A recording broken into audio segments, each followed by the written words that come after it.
Good morning India and welcome to Gana short. Gana short में आप सबका स्वागत है।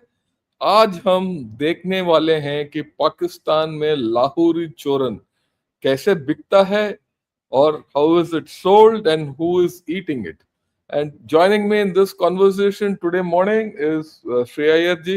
Sree Iyer ji, morning, and your opening thoughts about Pakistan's Lahori churun. Suprabhatam, sir, and a good morning, India, to all of you viewers. And here is a very interesting thing that we picked up.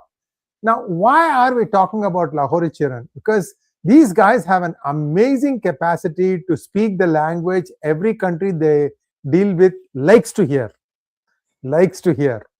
And in doing that, they pull off some of the most unbelievable stories. And yet, when they are caught with their pants down, well, actually even underpants down, somehow they have a way to lick their way back out of it.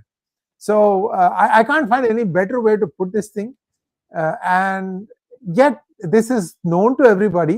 See, this is the strength of India. Many adversaries, passive as well as active, they are willing to look past all the limitations of Pakistan, and they still like to use it because they think it is big enough to cause trouble to India. And as India becomes stronger, the story is becoming weaker and weaker. Unfortunately, we have a lot of elements now which are embedded firmly in the superpower decision-making bodies that hold this hatred towards India. Absolutely irrational, but try telling it to them. Sir, back to you. Yeah, thanks a lot. At the outset, I must tell everyone, this business of Lahori churun. I said, what do I talk of Lahori churun and everything, and what is this thing? And I came across this. Incidentally, this is a cartoon from Dawn, which I'm showing to everyone here. This is from Dawn. Dawn looks at it this way, right? So you can imagine. And Lahori churun, yes, there's already one guy selling Lahori churun. He's there since yesterday. He's in Iran selling this whole story to Mohsin Naqvi has landed up in Iran with a letter, a special letter. And where is this special letter going from? The special letter is going from Pakistan. That is the chief of Army Defense Forces and Shahbaz Sharif. They have now written a special letter to 𝗪𝗧𝗏. What do they want to achieve? Mediation. Let's look at it. Why does Pakistan want to finish off this war or mediate in this war? What is it in for them? Why are they selling this soap to let's talk it from the point of the view of the war alone. We'll get the other angles. Yeah, Sree, you let me know why is Pakistan so keen on mediating and settling this war? There are some stories that are doing the round. I was actually trying to pull that up. I apologize. It wasn't that I wasn't paying attention to you. No. I was getting ready for this moment. So there are some stories being circulated in social media with some amount of validity. For example, remember this World Liberty Forum or something like that, the company, Bitcoin company that Trump's kith and kin have sold to Pakistan? Why do you think they did that? So one story goes that it'll take just 2 minutes, sir. But viewers, I'm going to go quickly. Stay with me for this one, okay? There are countries and companies who have a vested interest in keeping the oil price at a certain level. In fact, most oil companies would love it. Higher the price, more the profit margin. So when something like that happens, they'll go to any corners, any lengths to try and keep the price up. Second, while they are doing that, if there is a way to keep some of the opponents down, meaning they can't even produce for years, 𝗠𝗎 mein suhaga, icing on the cake. So is this what is happening? Okay, assume that, let's say there is some truth to this substance.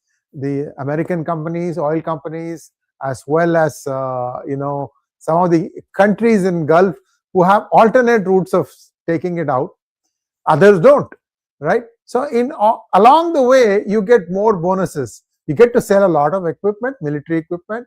You also try to contain some rowdy neighbors, because you need that to do all this stuff. By the way, at the end of the day, what was Iran? How was Iran getting paid from China? In part, major part, digital currency. So Iran is used to accepting digital currency. One regime goes out, another regime comes in, one form of digital currency goes out, another form of digital currency comes in. You get the idea, viewers? This is what I wanted to say. This is an alternate theory that is doing the rounds. Back to you, sir. Yeah, so let's look at the various facets of look. It's just not that thing. This is it. See, Pakistan has sold its mineral dreams to everyone. Reko Diq and 𝗓𝗪𝗏, which I have spoken of. Like, so you see, why Pakistan, from one point of view, you see Pakistan is wants this war to come to an end. I mean, from one point of view, so that, they can start exploiting that belt near 𝗓𝗪𝗏 and Reko Diq, which is the northwestern part of Baluchistan. That borders Iran. Unless Iran cooperates, they can't do anything. So they want, for many reasons, they want this war to end. But the most important reason is, look, they see money at the end of the tunnel. How does Pakistan see money at the end of the tunnel when Iran war stops? That's the question which we have to ask ourselves. Always in all these things, follow the money. And Pakistan sees that the salvation to their problems lies in the money which they will make at the end of this war. How? And this is my theory. I would like your views on it. One, it becomes friendly with Iran. Now it facilitates transit of between Pakistan and Iran, for which they opened up those 7 border points. And then further on, and Iran, they know, will have its own leanings. They will, Iran will get back to China. Iran will get to Russia. So that connection will make them, get money for them. Then Iran will itself seek alternate lines out, through Gwadar. They see, and all that. So that is one thing. That is Pakistan-Iran opening of trade. Because now, so far, Pakistan and Iran have not been able to maximize their trade for many reasons. But now they see this opportunity with Pakistan and Iran getting close. If the war ends and Pakistan and Iran are politically on one page, both of them can solve the Baluch problem. Look, this is the way Pakistan thinks. And then they can push this through. Then, of course, alongside this is this issue which we've been talking of, the mineral dream which is there, right? That's the second thing. That's how Pakistan makes money out of this whole deal. By getting money, and you get China and USA involved in this. They have a stake in Baluchistan. Look, again, let me explain. There is no dearth of copper and gold in Reko Diq. It's been there. Everyone knew it since the last century. Somewhere around 70s, it came to light that 𝗓𝗪𝗏, Reko Diq, everything had all this. There are two problems out there. It is in a remote area, and there's no water. Because any mining system, you need water. Without water, nothing happens. So these two problems are there. Because water you need to generate power, all those. I mean, I'll not go into it. So you need water. Both these are not there. Roads are not there. Everything. The third angle which has come of late is the Baluch problem. All these 3 problems will get solved only with the help of Iran, China, and USA. Why China and USA? When China and USA set foot out there, they will do what it takes to ensure or protect their interests out there. And then roads will start building. And their hope is that once roads come, infrastructure comes, people will start making money, locals will get involved, and most importantly, Punjabis will get involved and they start making money. Pakistan makes money, Punjab makes money, army makes money. Right? See, this is the way army thinks, and the locals can get marginalized. They're not bothered about the thing. So, but the danger in this is the Baluch people have started making deals with China already, definitely, and sooner or later, if USA comes in, that will happen. They'll start making deals with USA also. So will this area improve? I don't think so. If anything, the sovereignty of Pakistan will go for a toss. So now I focus this Lahori Churan, why they have to sell to everyone, is this money at the end of the trail.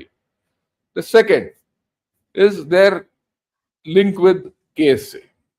The moment they have started, having those links with KSA, that have strengthened this entire Iran war, has destabilized KSA to some extent, or put problems to the kingdom of Saudi Arabia, because they feel they can get overturned. So they have to make money through KSA. That is why this deal between KSA and Turkey and Pakistan and all that, they see money there. The third, China. Look, let's be very clear. Forget about this, giving the loan off to China and all that. It will not happen. It will not happen. Let's be very clear. Pakistan has not repaid anyone's loans. You think it will repay loan to China? Just forget it. They Right? start Forget by it. paying interest, sir. Yeah. No, it will not pay interest also. All this is nonsense. Let's be very clear.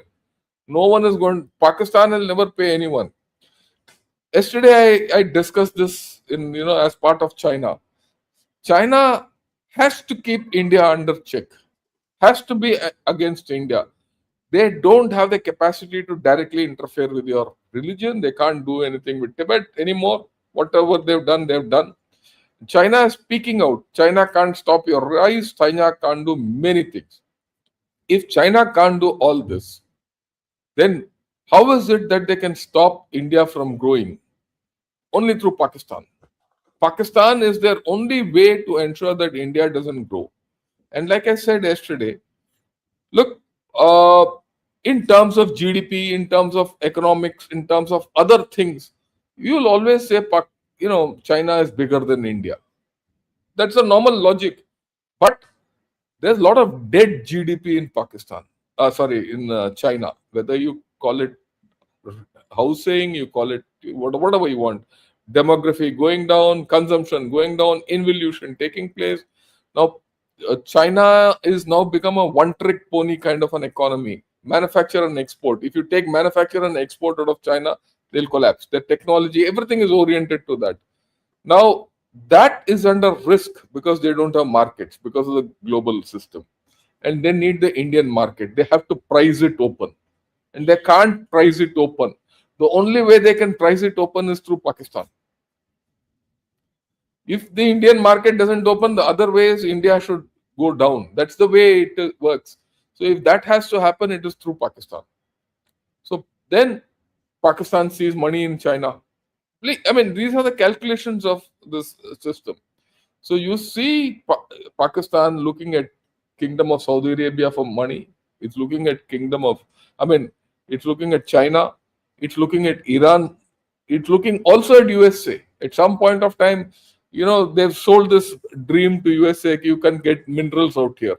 So if they can get minerals out here, they'll come. And Rubio did speak of this. And so you see Pakistan's way of doing all this, why they're selling a soap to everyone, why it's not only a matter of course, that World Liberty Financial thing, which Sree Iyer said, is connected with minerals. Okay, WLF, minerals, oil, all these are connected with, and Trump is very good at this. Trump himself sells dreams to people. Let's be very clear. I don't know what's the Lahori Churan equivalent in USA. Call it snake oil or whatever it is, right? So he is that kind. After all, he's ultimately a media personality. You go back into Trump's thing, he's a media personality. He's a builder. Right? He's not a statesman. He's far from it. So you see this dynamic working in Pakistan's thing. And Pakistan is completely, the entire thinking process of this Munir is outward. It's not inward. We'll come to the inward part, because that's the dichotomy in Pakistan, where it is going and where it is going to get stuck. So you see this outward thing, the need for money, the need to be a mediator, because today the day of exporting terrorism is gone. No one is interested. So he has to be a peacemaker. So the switch from being a terrorist to a peacemaker. Terrorism is only for India. Okay. So this is the way I think Pakistan is working. Your views, sir? There is really no economy in Pakistan. It's all informal economy, and what little they are doing now, they are not able to export even little things. Sugar is the last one, I think, left. They used to be able to export rice and wheat. All that is kind of falling by the wayside, and the population is going by leaps and bounds. And these really they really lack fundamental ideas on how to get back on track. And IMF loans come with stiff conditions. You have to pay a lot of money, and you can't subsidize things without their approval, which they usually won't. India had gone through this in 91 to 96. So given all these initial conditions, how will things change? They'll change only if US and China are able to successfully extract minerals from the Baluchistan area and give Pakistan royalties. But for that, the Baloch will want to get the bulk of the royalties. They say that you don't give us electricity, but you produce electricity from us.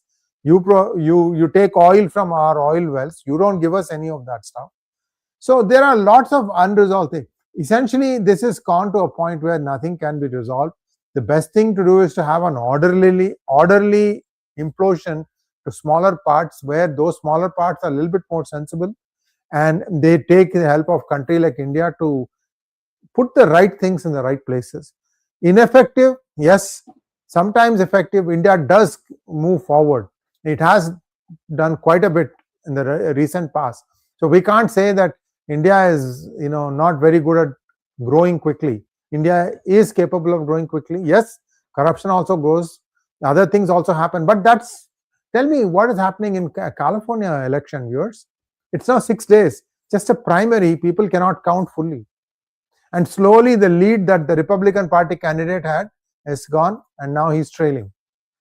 And that was the reason why Trump cut off that interview. I don't know if you saw that story, sir. Yeah. He walked out of that interview with he just went ballistic. Lady. Yeah. So my point in saying this is that the democracy is imperfect, but it is the best form of all forms of governance. And Pakistan doesn't know democracy. It doesn't understand democracy. They never had good two parties. And the moment they got a chance, the army just walked in, and it's the army that does everything now. And once the army gets weakened, then there's it's just complete collapse from within. And the worst part is Punjab will be the one that will face the worst troubles. The others at least can think of having a port and getting things out. But Punjab, you're done and dusted. These are the guys who dream every day of attacking and 𝗥𝗘𝗙𝗪 Hind and all that good stuff. So I really don't know what Pakistan can do, sir. And Iran is not that stupid to go through Pakistan to allow Pakistan to make money unless it gets more. So Iran will directly deal with the United States even if it has to. Right now there is a lot of posturing and bluster, but when things come to when push comes to shove, they will sit down and make a deal. So I think Pakistan will still keep hoping. There will be KSA who will be given this Lahori Churan that will give you a bomb. Many say even the 1998 blast that Pakistan conducted 2-3 weeks after India did its was actually completely 𝗥𝗙𝗪𝗔 knockdown, semi-knockdown kind of stuff from China brought in and then done here. That was it. So that they possess a nuclear bomb, who knows, sir? Yeah, I go with you completely. So we've talked about Pakistan has completely externalized itself and all that. But I would like to put across to you, there's an internal dimension which is happening. As much as Pakistan is selling its Lahori Churan outside, it is doing the same thing inside. Yeah, it's doing the same thing inside. It has smoked enough Lahori Churan to now understand that they're not in, any kind of control internally. And this is a very interesting thing which I saw. This I think came out in FT or something like that. That says Pakistan is battling two insurgencies, and they're wrong. In this, article, they talk of Pakistan battling two insurgencies, one in Khyber Pakhtunkhwa and the other in Baluchistan. Right? This article. And then in this article, it says militant violence in Pakistan is at the worst it has been in a decade. Okay. Now, the way I look at it, the third and the fourth insurgency, which is on the cards. I won't say on the cards, it's already taken root.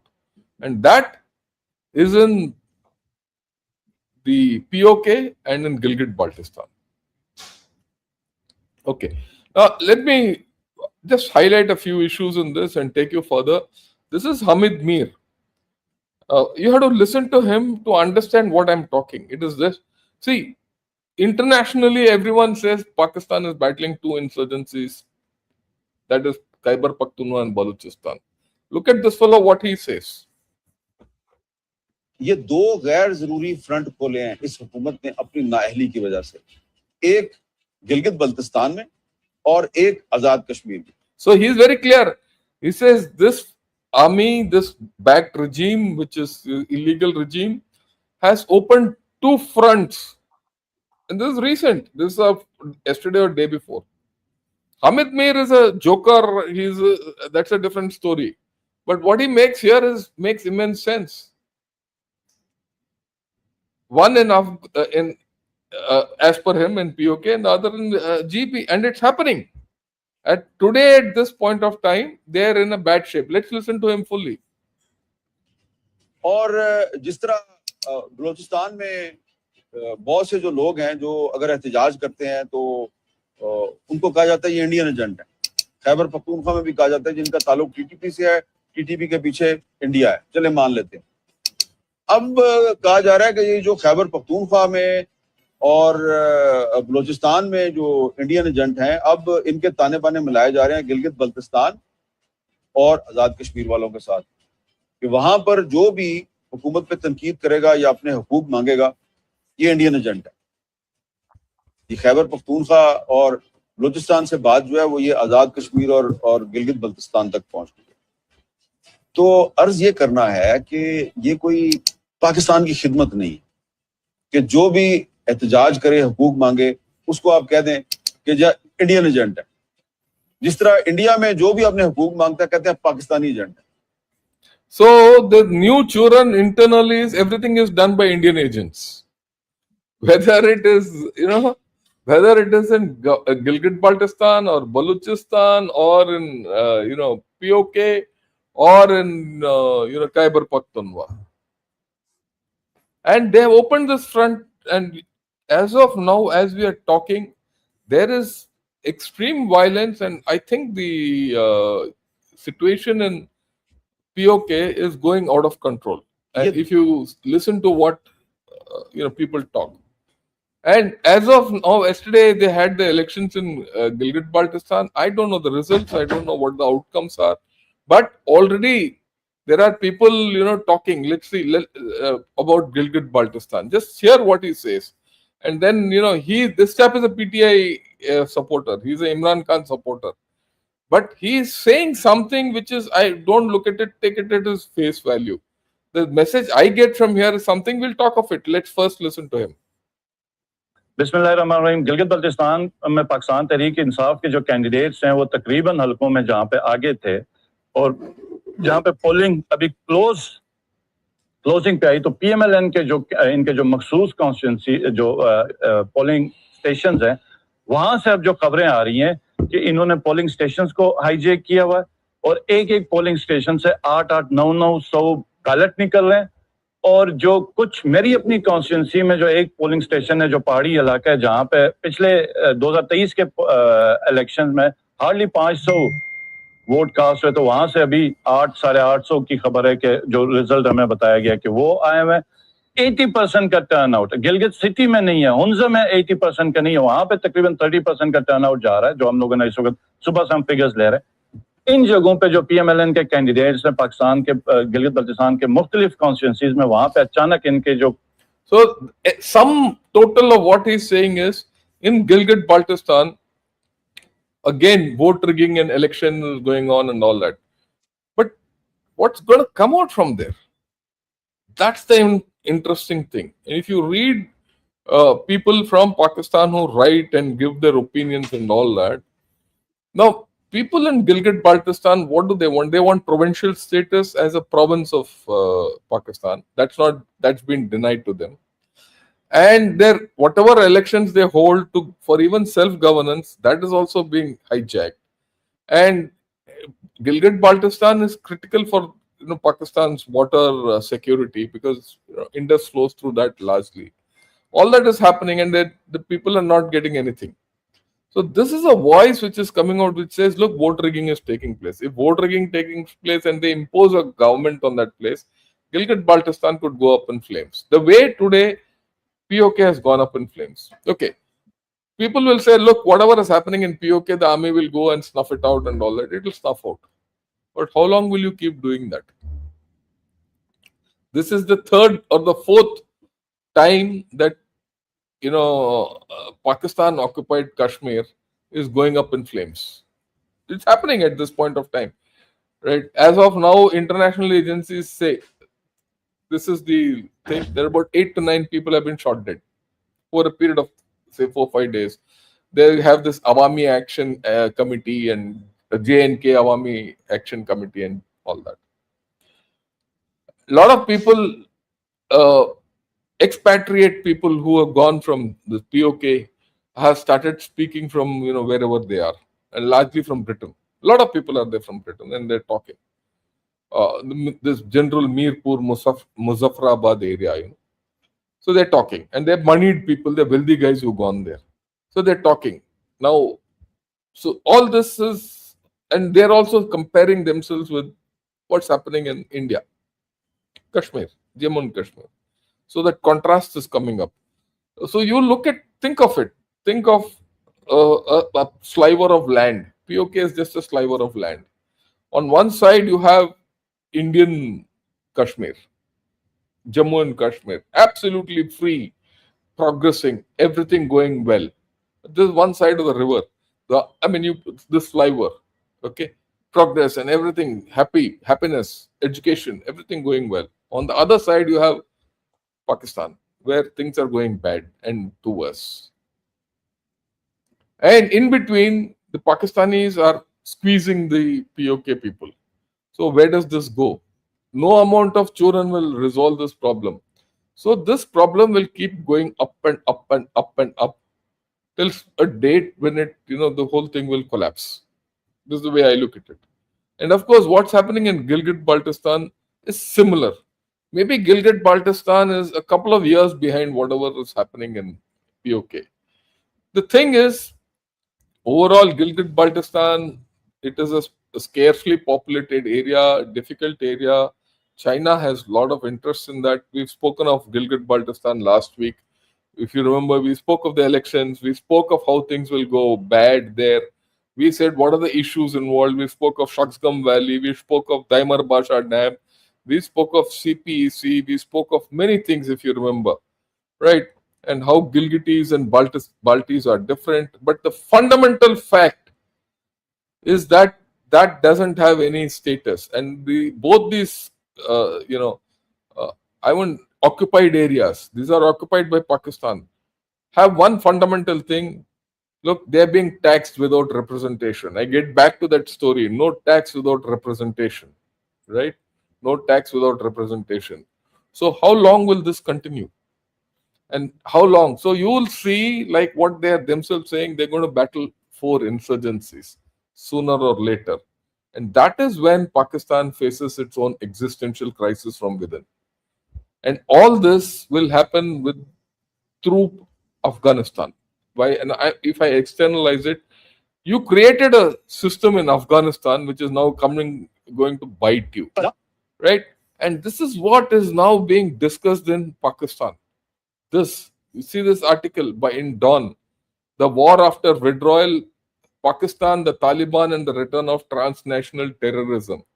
They're calling it transnational terrorism. Who got this terrorism? Who were the ones who made this terrorism happen? Pakistan. Don't blame the Taliban. The Taliban is doing what it is meant to do for itself, right? You made the Taliban. and now it's coming back to bite you. And the supreme irony is that you created this Taliban to throw out USSR stroke Russia from Afghanistan, right?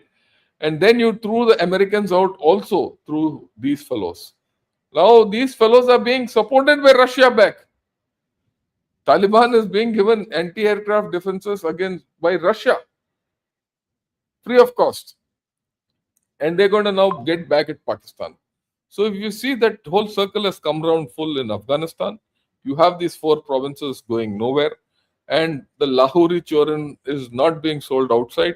They're being force-fed internally. That's the way I look at it. That's why you have to see Pakistan going from hereafter. A Pakistan which is for external purposes will be different, for internal purposes will be different. Our analysis has to go on this, and there is no connect between the two. The connect between the two is Mr. Munir, who is only looking after power. And I don't know, because Pakistan has never gone through this kind of a story ever. Even in 𝗟𝙑𝗫𝗀𝗀𝗪𝗓𝗍 time, internally Pakistan was strong. Even during Pervez Musharraf till the last time, internally Pakistan was strong when it was dealing externally and getting money from externally. But after that, things have gone bad. Today, people in Pakistan are saying, Imran Khan's time was great. And if you go back 3 to 4 years back, people thought that Imran Khan's time was the worst of times when Pakistan was facing the worst of the economic crisis. Today, it is even worse than that. How far Pakistan will last out and have this contradiction of, I don't know. I've given a longish kind of a thing. Your views, sir. What does a country like Pakistan do? They really don't have anything that they can own in the world saying that, okay, we are the experts in this. I mean, set aside terror for the moment. Even that, I don't think they are the experts. I think there are other countries who can probably do, well, it's okay. Let's not talk about it. It's not the best thing to talk about. So when you don't have something like your silverware, right? What are you going to do? You at least have to make sure that your basics, like for example, your exports, you can, shore them up and at least start growing that more. Even that has become a problem now. Why? Because you have not taken care of your dams. You have allowed them to silt.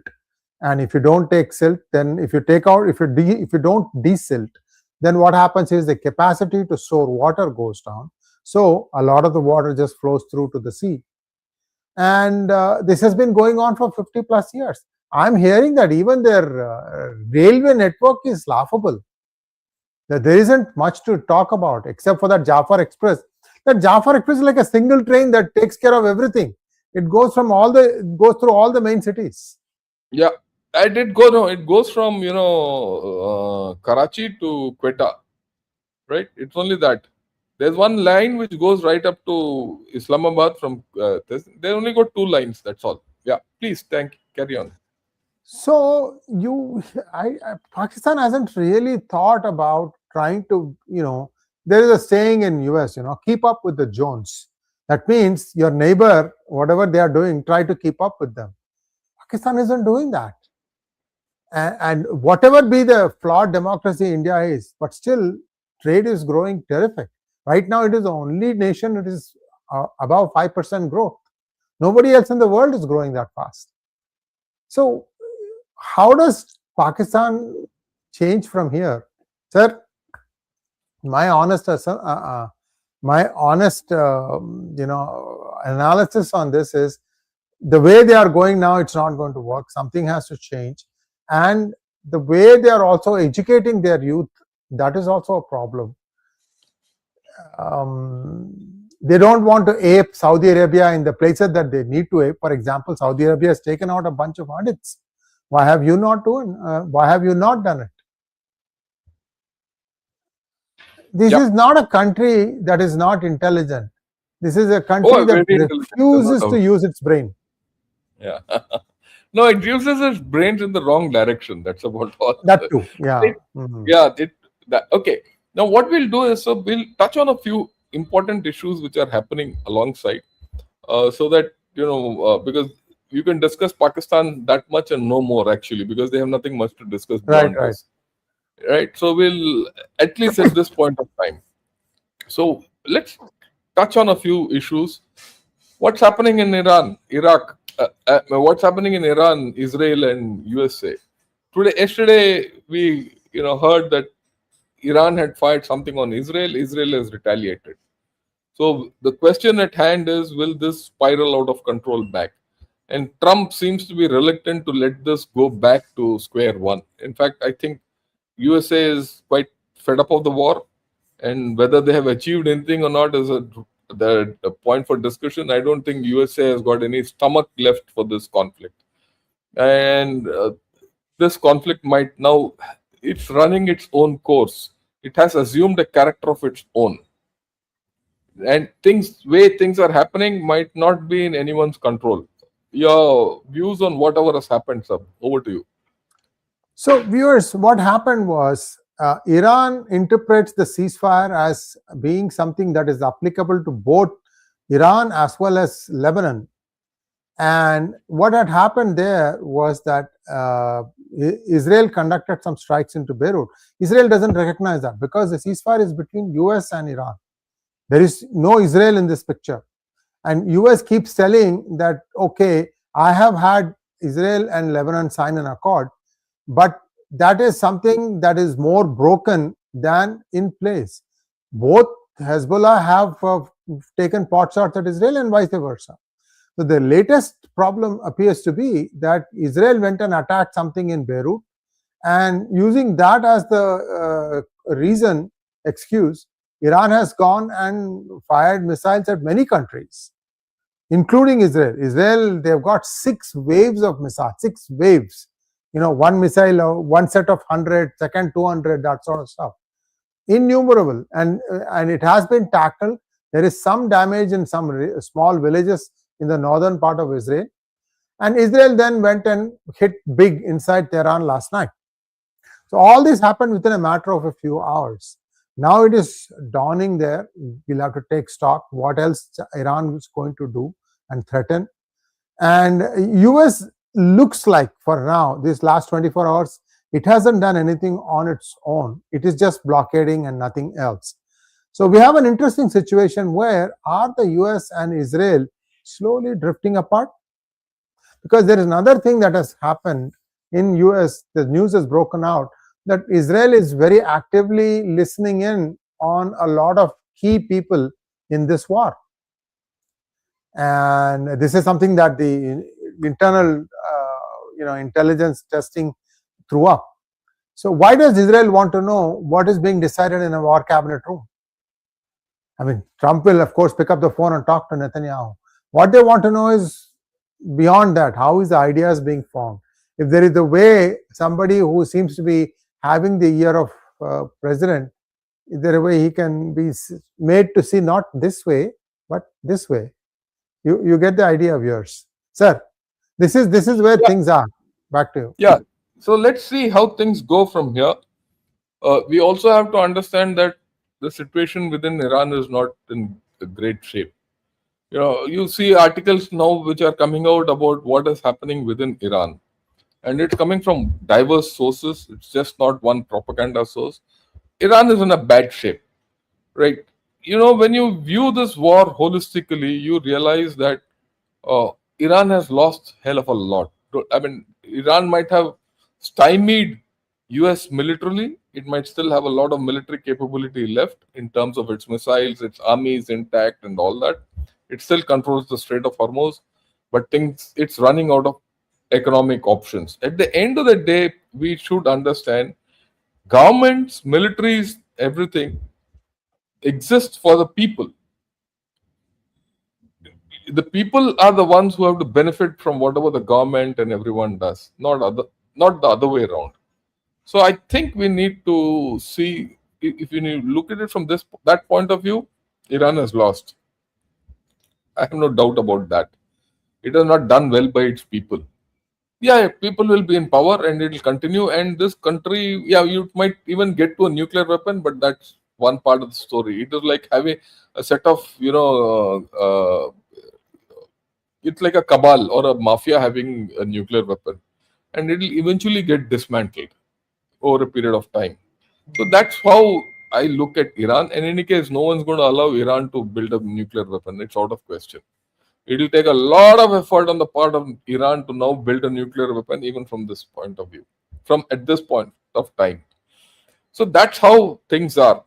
On the other side, you see an unstable Gulf, and you see a divided Gulf. You see a very clear divide between what UAE is up to and what KSA is up to.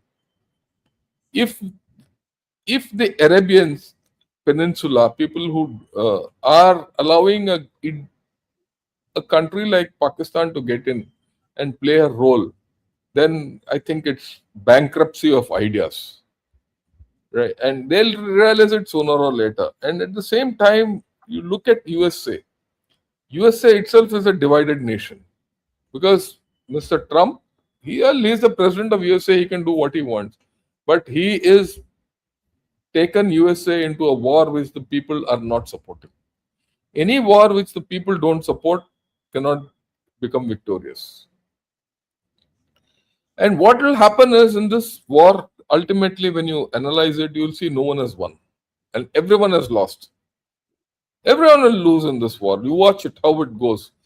And I had said something similar about the Russia-Ukraine war within 2 months of that war starting, that whoever is involved in this will end up losing. 4 years later, both Russia and Ukraine have lost. And this war will not end. There's no deal coming. Let's be very clear, there's no deal. Right? Neither, and no one talks of the deal. Say about a month back, Trump used to come out every second day that there's a deal, there's a deal, there's a deal. Right? There's no deal so far. Even the 𝗔𝗍𝗍𝗂𝗍 which existed is gone. So you're going to see this happening. At the end, you'll see neither will Iran succeed, nor will the Middle East succeed. And the third, USA also will not succeed. This is a loser's war from here on. And I'm saying it today, and I'll hold on to it as we go along. Okay, let me touch on another point which has happened today morning. There was an earthquake in Philippines, right? This is the point of earthquake. The earthquake was 7.8 on the Richter scale. It is pretty heavy. If you go into it, it is in this area. There's this place called General Santos City. Whole lot of one was here. I mean, the main earthquake was here at 7.8 Richter scale. It hit the land at aftershock or a subsidiary earthquake with 6.5, which is pretty heavy. And then, of course, you had a whole lot of aftershocks in this area. So let's see how things go, because this is going to result in tsunamis and result in a lot of things. And a lot of action is going around in these areas. Right? This is Philippines, this is Japan, this is Taiwan, and China here. There are a whole lot of overlapping claims, maritime claims, which are coming out. Yesterday, China started a special operations, to go and show its presence in the sea, the Western Pacific. It's a developing story. Now that developing, maritime action between China, Philippines, Taiwan, and Japan, it's actually happening, right? I was only seeing where that is going has been interrupted rudely by this earthquake. And will the tsunami come out? We don't know. But let's see, because this might change the dynamics of that area. Please remember, the dynamics of this area got changed. When I said this area got changed. This entire Bay of Bengal, everything got changed after the 2004 tsunami, sorry. Banda Aceh. It happened here. Right? That changed a lot of dynamics here. Same thing, will this happen here? And it's not it's in the same seismic zone. So I just thought I'll put this across, your views, Shreya, and then we'll move ahead. I have one more issue which I want to highlight to people. Yeah. No, I think you've covered everything, sir. 7.8 to 8 is a pretty big earthquake, and there may be some tsunami because of that. Sir, back to you. I think we have to wait and see how it plays out. Yeah, how this goes. Okay. Oh, there's another interesting thing. I'm going to show a clip and just see what the clip is about, and we'll discuss it.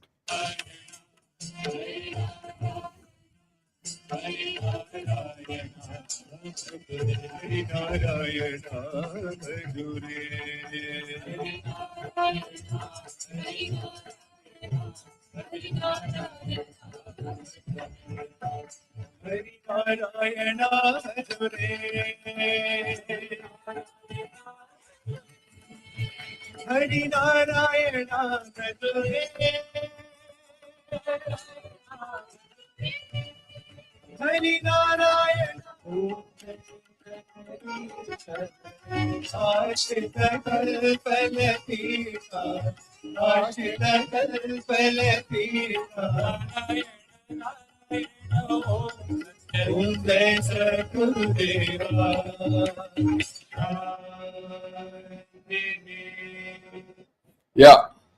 Now, those of you are, might be wondering who this lady. She looks like an Indian lady.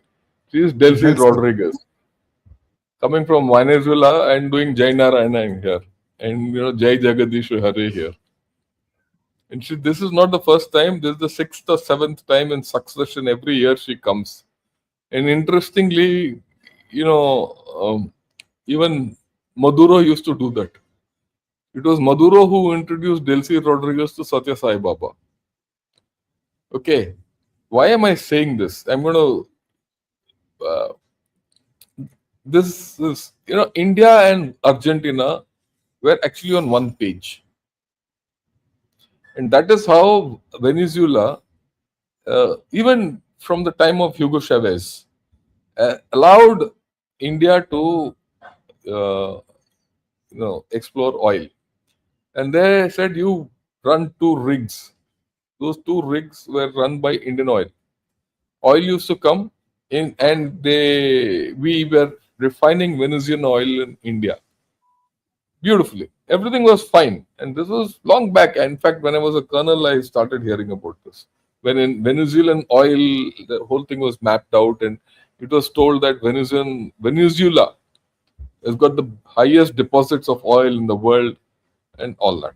We knew that it was sour crude, heavy crude, all that we knew, but the thing was so strong that we built refineries which were capable of, refining this crude.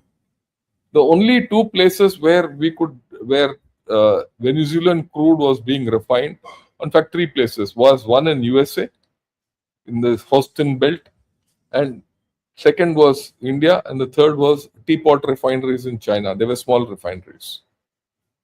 Now what happens? Everything is kosher, everything is fine, we were doing well, we had established this link, and our religion, Satya Sai Baba, was a great link between India and Venezuela, because this influence, we talk of cultural influence, right? Religious influence, whatever you call it, the Indian heritage influence, whatever you talk, right? Goes from Puttaparthi, it goes to Caracas. And people there started coming here. This kind of a thing doesn't happen overnight. It happens over a longer period. It happens. Why do they have faith in Satya Sai Baba? Right? Of course, many people in India might not have faith. He's by many conditions he's controversial. But let me get that out. All is fine. Suddenly, Hugo Chavez goes against USA. Okay, USA slaps sanctions on Venezuela. One of the things we always hear that sanctions against Iran derailed India-Iran relations. We were getting our maximum oil from Iran before sanctions on Iran derailed that, and we were forced to stop buying oil from Iran. What people don't realize is we were also forced to stop buying oil from Venezuela. And once that happened, the relations, government to government relations, didn't go well between Venezuela and India. And Maduro said, you cannot work here. And we had to abandon those 2 oil rigs.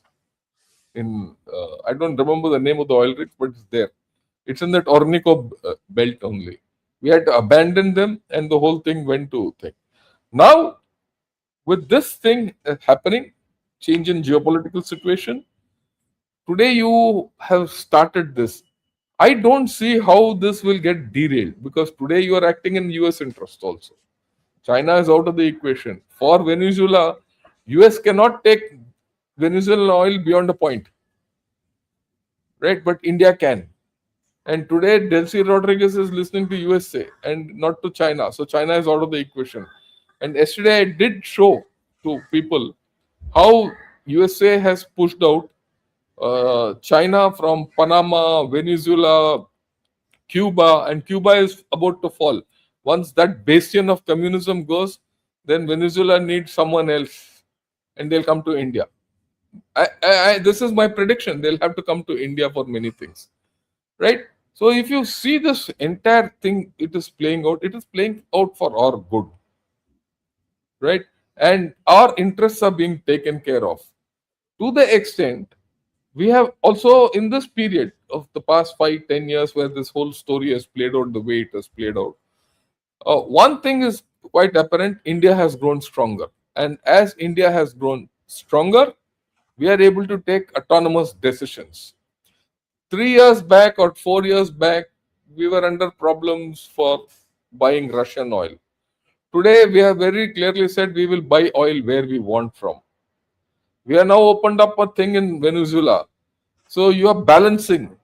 We will go to Venezuela if we can take from Russia, and that's what we are telling USA. You know, it ek haath se lo, ek haath se do. So, but both haath for us are good. We are also angling at Iran. At the end of this war, you will find, and in fact, people have already started. Iran has started thanking India. Their ambassador, I've seen 2-3 speeches by the ambassador which says, look, the people of India have stood by Iran. So whenever this war goes to a logical end, it will go. This whole conflict will now go to its logical exhaustion. end. Right? Yeah. Wherever, you will see India will come out winners. And I said this at the beginning of this conflict, Iran is US conflict, that India will come out winning. And I stand by it even now. India has come out winning not only because of what is going to happen, the Iran thing. Because of this war, the major benefactor for us is Venezuela. And if you think it is only oil, no. I see a lot of scope in Venezuela. I see a lot of scope in Latin America.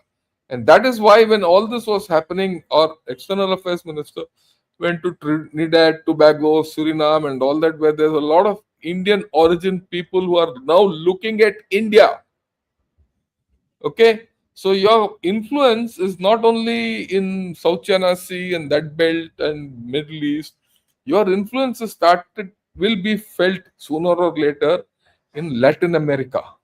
And this is an influence which USA can't stop. And no mother's son can stop. Right? And this is the way I look at it. Your views, sir, and then we can take questions. Yeah, actually, I have to beg forgiveness, sir. After my views, I'll have to leave because I have another program starting in a few minutes. So, India still has to do work. It's not like it's going to be handed on a platter. But at least India has all the negativeness completely, lower than the others.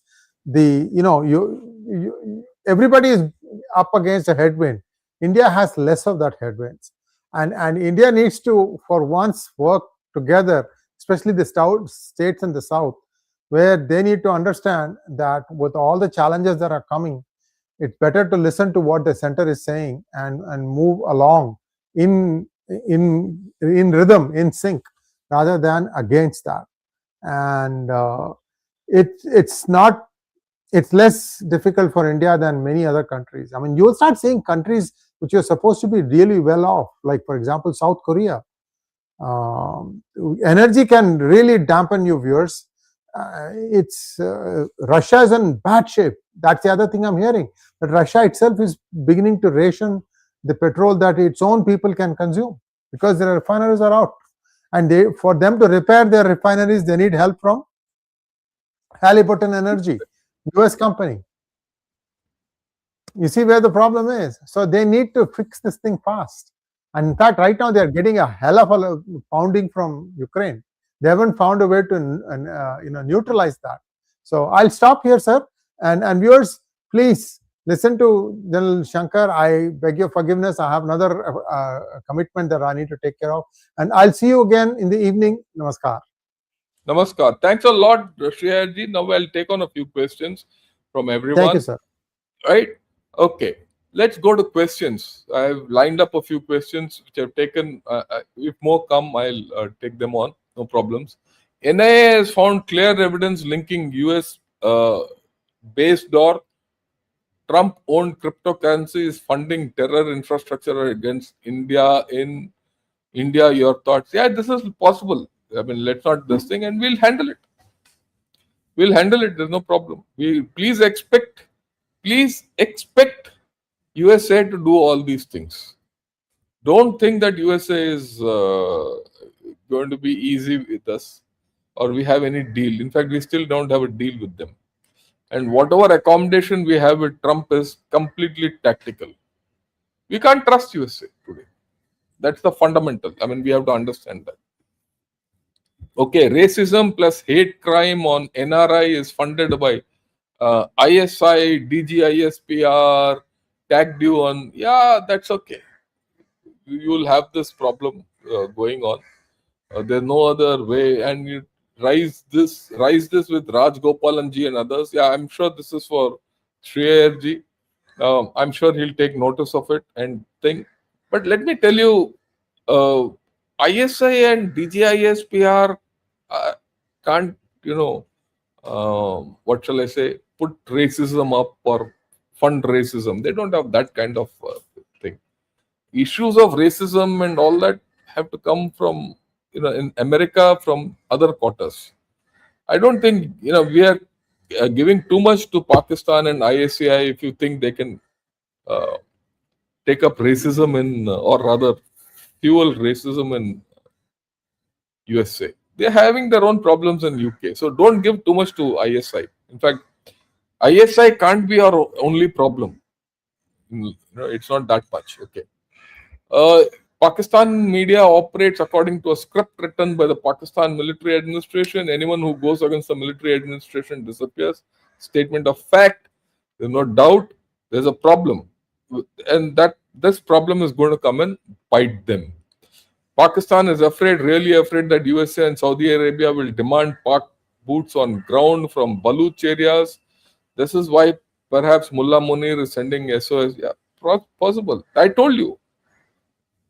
He has a huge problem in Baluchistan for which he has no answers. He has a huge problem in Khyber Pakhtunkhwa for again which has no answers. And he's creating two problems. He's creating two problems in POK and in Gilgit-Baltistan. Now, this approach to Iran is to sandwich the Baluch people between Sistan, Baluchistan and here through Iran.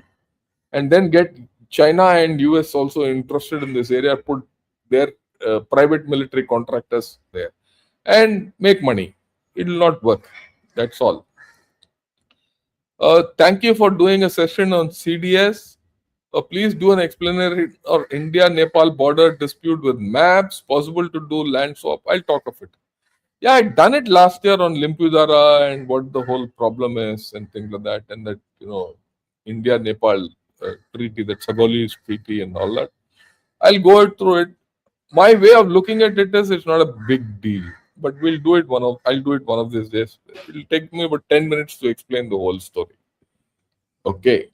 And there are economic interests involved in this. Why Nepal is doing is because there are economic interests. Why this Limpudara came up, everything we'll talk of it. Okay. Galatia port is unviable, labor to be imported, changes island demographics and ecology. Galatia is a major, look, all this is nonsense, okay? I don't know from where you got all this thing that don't come and give me all this lap trap. That's what I say. Why? Just for bloody 180 olive ridleys, to save that olive ridley turtles, you're not going to sacrifice Indian interests. India has larger interests. And that's only one island of a chain of 500 to 600 islands. Right? If you have to take labor, take labor. Who's stopping you? What is so great about not taking labor there? Take take labor from anywhere. How did Port Blair come up? Similarly here also. So don't don't start dreaming things up. The need of the day is Galatia Port is for your national interest. There's no doubt, and you will build it. You need a transshipment point. You will have it. Why should I pay Colombo? Why should I pay Singapore? I will have my own transshipment point and do it. It can be. You see, you need a transshipment point. Let me give you a example. You have to understand it. Vizinjam. Vizinjam was made, and with a particular level of capacity. Now, people said, can this capacity be utilized, not utilized, everything? Within 2 years of Vizinjam coming, now people want to expand it. Why people want to expand it? You have to understand. Because whatever is due going to the Gulf is not going through. So they want capacity here along our coast. As this capacity keeps getting utilized, the people will say, look, I would rather have a base in India rather than getting stuck inside. So everyone is looking outside of that cul-de-sac, which is called the Gulf. And that is going to suffer. Those ports are going to suffer as a thing. What those ports suffer will come to us.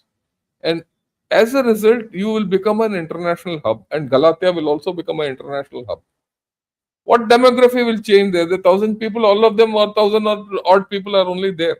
That's all. If you've been there, there's no one there. There's 3-4 villages. All of them will get absorbed and fine. Why should, just because he's from the Shompen tribe, doesn't mean that he'll really live like a prehistoric guy throughout his life here.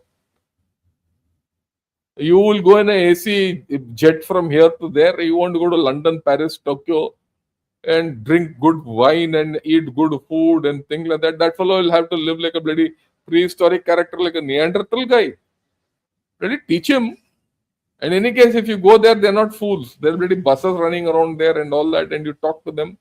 They don't have an opportunity. Give them opportunity. It's not India's call that you hold all these fellows and they're all this nonsense. A lot of things have to go, and it's not so big. Okay, please understand that. I'm taking time because we have to understand this whole story in the larger perspective. Okay, how can India be behind the insurgency in KPK and Baluchistan? Pakistan's number one. Yeah, I agree with you. There's no doubt. We are not look. India doesn't have the capability to carry out insurgency the way Pakistan is dreaming. You heard that guy saying, for every problem in Pakistan, it is not India. That's the point I'm trying to make. Listen to ex-finance secretary Subhash Garg. If you listen to him, you're doing the wrong thing. This fellow was, and let me give you a little story. This fellow is a brilliant guy, there's no doubt. The problem is, with all the brilliant people, they become brilliant by far. And he had an agenda when he was in the Economic Affairs Ministry. And he felt that he was the only guy who was right and others were wrong. He had a lot of interpersonal problems. He started challenging the finance minister and he was thrown out.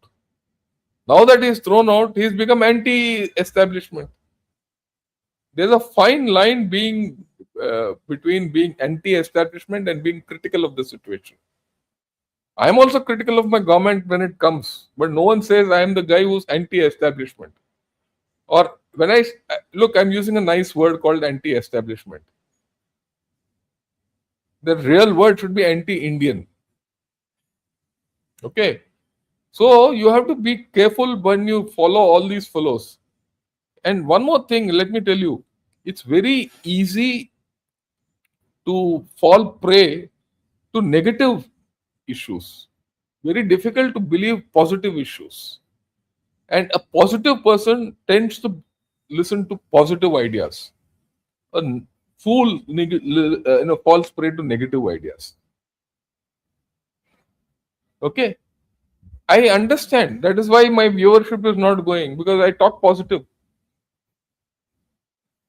Let me be very, okay. If I talk negative, I criticize every government. I criticize everything everyone does. Oh, it'll go up. I start, if I start talking well of cockroaches, a lot of cockroaches will come and follow me. But do I need cockroaches? And do you people need cockroaches? Why I am telling you yes is I found your comments logic. There's a lot of logical in the way you comment and ask questions. But don't fall prey to this nonsense. Venezuela acting president 𝗟𝗏𝗙 Rodriguez, yeah, we saw that. I've taken it. It's very important. So I concur with you. Everyone has lost in the USA-Iran war. You'll see this.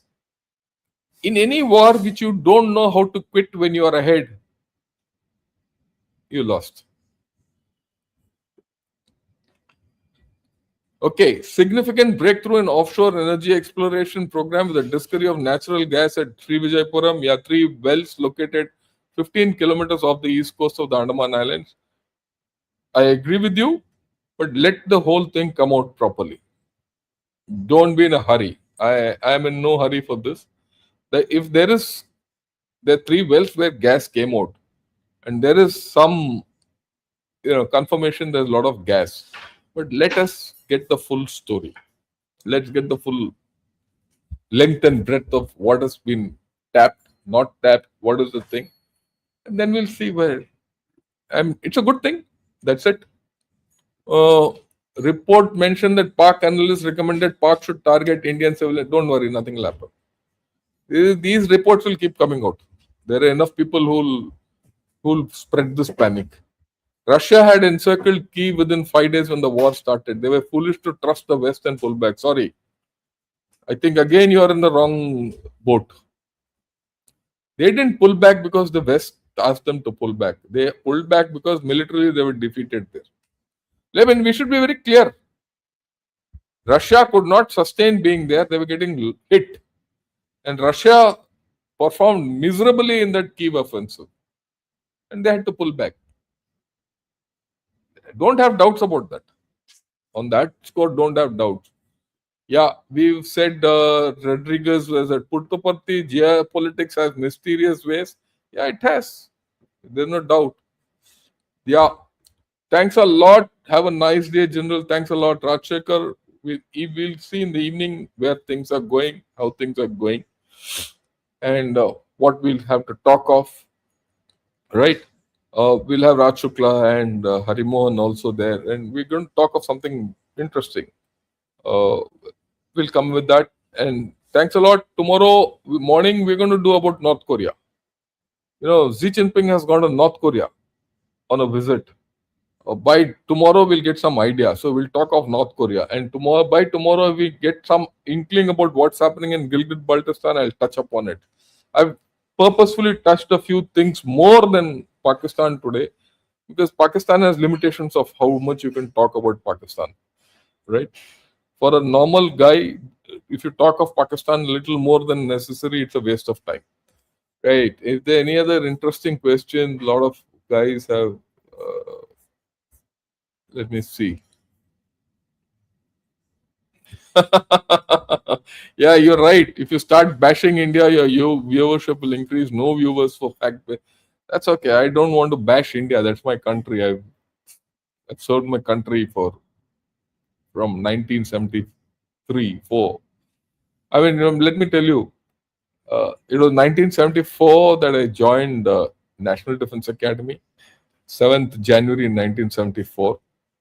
And I passed out from the National Defense Academy on 11th December 1976. This year in December, we're going to have our Golden Jubilee reunion, 50 years after this whole thing. So after having served my nation for 50 years, in some form or the other, either as part of a badge here or something there, or on the shoulder, a rank. I carried the Ashoka pillar. I'm not going to go and bash it. This is my country. I've given, out of 70 years of my life, 50 years I've served this country. Only 20 years I served myself as a young boy. You think I'll go and bash India just because I get viewership? Well, we are in the wrong boat. So that's what I want to tell everyone.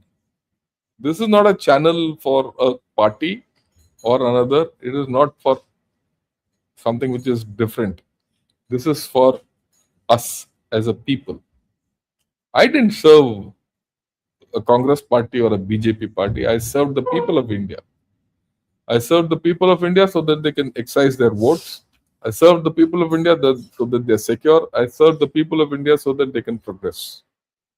And that's what I talk of.